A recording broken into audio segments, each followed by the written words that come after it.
नमस्कार विद्यार्थी मित्रांनो, आज आपण सेतू अभ्यासक्रमाबद्दल माहिती जाणून घेणार आहोत. तशी आधी तुम्हाला ही माहिती सर्व दिलेलीच आहे. सेतू अभ्यासक्रमाच्या पहिल्या दिवसाचा आपला विषय आहे सामाजिक शास्त्र. सामाजिक शास्त्रामध्ये इतिहास, नागरिकशास्त्र आणि भूगोल या तीनही विषयांचा समावेश करण्यात आलेला आहे. तर पहिल्या दिवसाचा अभ्यास काय आहे, त्यामध्ये नागरिकशास्त्र हा विषय दिलेला आहे. तर नागरिकशास्त्रामधील वर्ग 6वीचा पहिला पाठ आपले समाज जीवन यावर आधारित त्या पहिल्या दिवसामध्ये काही प्रश्न दिलेले आहेत. त्या प्रश्नांची उत्तरं तुम्हाला शोधून लिहायची आहेत. आता त्यामध्ये या धड्यामध्ये आपण आधी काय शिकलो होतो, 6वीत असताना हा धडा आपण पाहिलेला आहे. त्यामध्ये व्यक्ती, कुटुंब आणि संस्था या सगळ्यां मिळून समाज बनतो हे आपण पाहिलेलं आहे. आपल्या अवतीभोवती आढळणाऱ्या विविधतेविषयी आपण जाणून घेतलेलं आहे. लोकशाहीतील समतेचं महत्त्व आपण माहीत करून घेतलेलं आहे. कायद्यासमोर सर्व व्यक्ती समान असतात ही गोष्टी आपण शिकलेलो आहे. तर त्या पाठाच्या आधारावर आपल्याला पहिला प्रश्न दिलेला, आपल्या मूलभूत दैनंदिन गरजा भागवण्यासाठी आपल्याला कोणकोणत्या वस्तूंची आवश्यकता असतात. हे सहज आपण याचं उत्तर लिहू शकतो की आपल्या मूलभूत दैनंदिन गरजा भागवण्यासाठी आपल्याला कोणकोणत्या वस्तू लागतात. सकाळपासून तर संध्याकाळपर्यंत आपण आपलं कार्य करत असताना बऱ्याच वस्तूंची आपल्याला गरज पडत असते आणि त्या वस्तू तुम्हाला सर्वांना माहीत आहेत, त्यांची नावं तुम्ही त्यामध्ये लिहू शकता. आता या दुसरा प्रश्न आहे, मूलभूत गरजापुरतं आपल्याला कोणाची मदत घ्यावी लागते. आता ज्या काही आपण दैनंदिन गरजा ज्या आपल्या आहेत त्या गरजा पूर्ण करण्यासाठी आपल्याला कोणाची गरज लागते, या गरजा कुठे उपलब्ध, कोण पूर्ण करून घेतात. जसं आपल्याला सकाळपासून संध्याकाळपर्यंत बऱ्याच गोष्टी आपल्याला लागतात आणि या सगळ्या अनेकविध वस्तू वेगवेगळ्या ठिकाणी निर्माण होतात, वेगवेगळ्या व्यक्तींच्या माध्यमातून तयार होतात. समाजामध्ये जे काही वेगवेगळे व्यवसाय आहेत त्या व्यवसायांमधून ह्या सगळ्या गरजा आपल्या भागवल्या जातात आणि यामधूनच आपल्या ज्या काही क्षमता आहे, कौशल्य आहे, त्यांचा विकास होत असतो. म्हणजे वेगवेगळे उद्योग आणि व्यवसाय यामधूनच आपल्या या सगळ्या गरजा पूर्ण होत असतात. त्यासाठी विविध लोकांची आपल्याला मदत होत असते. आता आपण आपल्या पुस्तकामध्ये उदाहरण पाहिलं होतं. आता एखादा कागद निर्मिती, आता आपण पुस्तक पाहतो, पुस्तक वापरतो, पुस्तक वाचतो, त्यासाठी आपल्याला पुस्तकासाठी कागद लागतो. म्हणजे कागद निर्मिती हा पहिला महत्त्वाचा उद्योग. कागद निर्मिती झाल्यानंतर छपाई झाल्यानंतर या पुस्तकाची बांधणी, हे सगळे विविध व्यवसाय आहेत, उद्योग आहेत, हे सगळे त्यामध्ये निर्माण होतात आणि एक दुसऱ्याच्या सहकार्याने पूर्ण होतात. नंतर आपल्याला विचारलं, मानव समूहाने राहू लागल्याने कोणकोणते फायदे होत असतात. आता माणूस समूहाने राहू लागल्याने कोणते फायदे होतात. माणसाला समूहाची गरज का? आता सुरुवातीला आपण पाहिलं आहे की आपलं जे काही आजचं सामाजिक जीवन आहे, हजारो वर्षाच्या उत्क्रांतीमधून ते निर्माण झालेलं आहे आणि माणसाने या भटक्या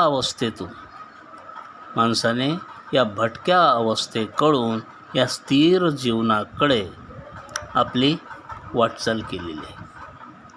आता व्यक्तीच्या आणि समाजाच्या या विकासासाठी स्थिर आणि सुरक्षित समूह जीवन आपल्याला आवश्यक आहे. जेव्हा भटक्या अवस्थेतील माणसाला हे स्थिरता, सुरक्षितता नव्हती, पण जेव्हा तो समूहात राहू लागला तेव्हा त्याला सुरक्षितता मिळाली, याची जाणीव त्याला झाली आणि तेव्हापासून तो एकत्रितपणे संघटित राहू लागला. आता एकटा व्यक्ती राहिल्याने त्याला विविध गोष्टींची गरज भासत असते आणि त्या गरजा पूर्ण करण्यासाठी वेगवेगळ्या व्यक्तींची आपल्याला मदत घ्यावीच लागते. नंतर माणसाला समूहात राहण्याची गरज का वाटली? कारण पहिले भटकं जीवन जगत असताना तो एका ठिकाणी स्थिर नव्हता. पण जेव्हा त्याला शेतीचा शोध लागला, जेव्हा तो शेती करू लागला, तेव्हा मात्र त्याला एका ठिकाणी राहणं गरजेचं वाटलं, राहणं आवश्यक वाटलं. कारण शेतीमध्ये अन्नधान्य पिकवल्यानंतर पेरणी होईपासून तर धान्य येईपर्यंत वाट पाहावी लागते. एका ठिकाणी त्यासाठी स्थिर राहावं लागेल. मग एका ठिकाणी राहायचं म्हणजे काय? तर आपल्याला इतर सगळ्या वस्तूंची गरज भासेल. मग एकटा व्यक्ती त्या ठिकाणी राहू शकेल का? मग त्याने एकासोबत दुसऱ्याला सोबत राहण्यासाठी बोलावलं. एकापासून 2 कुटुंब, 2चे 4 अशा प्रकारे वाढत वाढत गावाची निर्मिती झाली. आणि त्यामुळे एक दुसऱ्याच्या गरजा भागवण्यासाठीच माणसाला समूहाने राहण्याची गरज वाटली. कारण त्यामुळे त्याला सुरक्षितताही मिळाली आणि स्थिरताही मिळाली. नंतर शेती आणि समाज, शेती व समाज निर्मिती यांचा संबंध काय आहे? आपण आधीच पाहिलं की शेतीमुळे माणूस स्थिर झाला. मग आता शेती आणि समाज निर्मिती यांचा संबंध कसा आहे? तर समाजाचं अस्तित्व टिकून राहण्यासाठी व्यवस्थेची गरज असते. आता अन्नाची गरज भागवण्यासाठी, अन्नाची गरज पुरवण्यासाठी शेती करणे आवश्यक आहे. मग आता शेतीशी संबंधित जे काही कार्य असेल, जे काही कामं असतील, ते पार पाडण्यासाठी वेगवेगळ्या संस्थांची निर्मिती करणं गरजेचं आहे. म्हणजे नुसतं शेती करणे म्हणजे झालं नाही, शेतामध्ये अन्नधान्य पिकवलं म्हणजे झालं असा प्रकार नाही. तर त्यासाठी लागणाऱ्या इतर व्यवस्थासुद्धा निर्माण कराव्या लागतात. जसं आता शेतीची अवजारं तयार करण्यासाठी कारखाने लागतात. शेतकऱ्यांना कर्ज देण्यासाठी बँकांची गरज असते. आणि शेतामध्ये निर्माण झालेला माल विकण्यासाठी बाजारपेठाची गरज असते. समजा शेतामध्ये माल निर्माण झाला आणि तो विकायला बाजारपेठच उपलब्ध नाही, तर त्या मालाचा काही उपयोग होणार नाही. मग या सगळ्या व्यवस्था आपल्याला निर्माण कराव्या लागतात आणि यातूनच आपला समाज निर्माण होत असतो. आणि या शेती आणि समाज निर्मिती यांचा असा संबंध आपल्याला दिसून येतो. नंतर माणसाने भटक्या अवस्थेकडून स्थिर जीवनाकडे वाटचाल कशी केली हे आपण आधीच पाहिलं. सुरुवातीला तो भटका होता, पण त्याला शेतीमुळे स्थिरता मिळाली. हळूहळू त्याचा विकास होत गेला. शेतीसोबत त्याने पशुपालन सुरू केलं. पशुपालनानंतर अनेक त्याच्या शेतीवर आधारित इतर व्यवसाय सुरू झाले आणि अशा प्रकारे त्याची स्थिर समाज जीवनाकडे वाटचाल निर्माण झाली.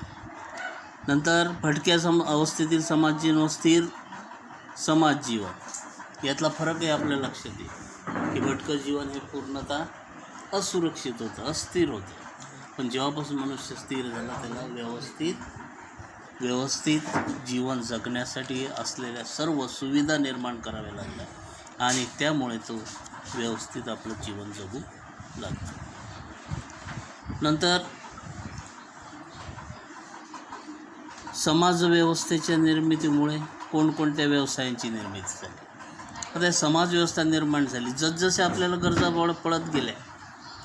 आता उदाहरणार्थ आपण आधी पाहिलं, शेती करण्यासाठी वेगवेगळ्या गोष्टींची आवश्यकता पडली. शेतीसाठी अवजारं, त्यासाठी कारखाने निर्माण झाले. शेतीसाठी खतांची निर्मिती करण्यासाठी कारखाने निर्माण झाले. शेतीला पैशाची आर्थिक पुरवठा करण्यासाठी बँकांची निर्मिती झाली. शेतीतील माल विक्रीसाठी बाजारपेठांची निर्मिती झाली. अशा मग आता तयार झालेला मालापासून विविध वस्तू बनवण्यासाठी, त्यावर प्रक्रिया करून विविध उत्पादने बनवण्यासाठी कारखाने निर्माण झाले आणि त्या कारखान्यात तयार झालेला माल लोकांपर्यंत पोहोचवण्यासाठी पुन्हा दुकानांची निर्मिती झाली. अशा प्रकारे या वेगवेगळ्या व्यवसायांची निर्मिती केल्या गेली. त्या व्यवसायांची यादी तुम्हाला त्यामध्ये करायची. कोणकोणत्या व्यवसायांची निर्मिती झाली ते आपल्याला लिहायचं. नंतर आपला समाज जो आहे, हा समाज म्हणजे काय किंवा समाज कसा तयार झाला आता समाज कसा तयार झाला? स्त्री पुरुष, प्रौढ व्यक्ती, वृद्ध, लहान मुले मुली सर्व मिळून हा समाज तयार होत असतो. आपली कुटुंब, विविध गट, संस्था, संघटना या सगळ्यां मिळून या सर्वांनी समाज बनलेला असतो. परंतु माणसाच्या झुंडी किंवा गर्दी म्हणजे समाज नाही, तर लोकांमधील परस्पर संबंध, व्यवहार आणि त्यांच्यामधील देवाणघेवाण यांचा समावेश या समाजामध्ये होत असतो. आणि समान उद्दिष्ट साधण्यासाठी जेव्हा सर्व लोक एकत्र येतात तेव्हा त्यांचा समाज तयार होत असतो. लक्षात आलं? समान उद्दिष्ट साधण्यासाठी जेव्हा अनेक लोक एकत्र येतात तेव्हा त्यांचा समाज तयार होत असतो. आता समाज जीवन विकसित झाल्यामुळे मानवी जीवनामध्ये कोणकोणते बदल झाले? समाज व्यवस्था विकसित झाल्यामुळे मानवी जीवनात कोणकोणते बदल झाले? आता समाज व्यवस्था विकसित झाल्यामुळे आता आपल्याला जन्मतः काही मिळालेले गुण असतात, क्षमता असतात. त्या क्षमतांचा, गुणांचा विकास या समाजामुळे होत असतो. समाजामुळे आपल्याला भाषेचा परिचय होतो. आपल्या जे काही भावनिक क्षमता, विचारशक्ती हे समाजामुळेच वाढीस लागत असतात. विचार मांडण्याची आणि भावना व्यक्त करण्याची संधीसुद्धा आपल्याला या समाजामुळेच मिळत असते. आणि आपल्या जे काही विविध कलागुण आहे त्या विविध कलागुणांचा विकाससुद्धा समाजामुळे होत असतो. आणि हे सगळे बदल आपल्या मानवी जीवनामध्ये या समाज व्यवस्था विकसित झाल्यामुळेच दिसून येत असतात. आता समाज व्यवस्थेतील नियम आणि कायदे यांचे महत्त्व काय? समूहात राहण्याने आपल्याला सुरक्षितता मिळते. याची जाणीव झाल्यावर माणूस संघटितपणे राहू लागला आणि पुढे जे काही समाजातील दैनंदिन व्यवहार आहेत ते सुरळीत चालण्यासाठी नियमांची गरज वाटली. आणि त्यातून रूढी, परंपरा, नीतिमूल्ये, नियम आणि कायदे ह्या सगळ्या गोष्टी निर्माण करणं गरजेचं असलं. आणि त्यामुळे समाज जीवन अधिक संघटित झालं, अधिक स्थिर झालं. कारण कोणताही समाजामध्ये काही नियम जर नसते तर मनुष्य, प्रत्येक व्यक्ती आपल्या मनाने वागला असता. म्हणून समाज सुरळीत चालण्यासाठी या समाजामध्ये नियम आणि कायद्यांचं अत्यंत महत्त्व आहे.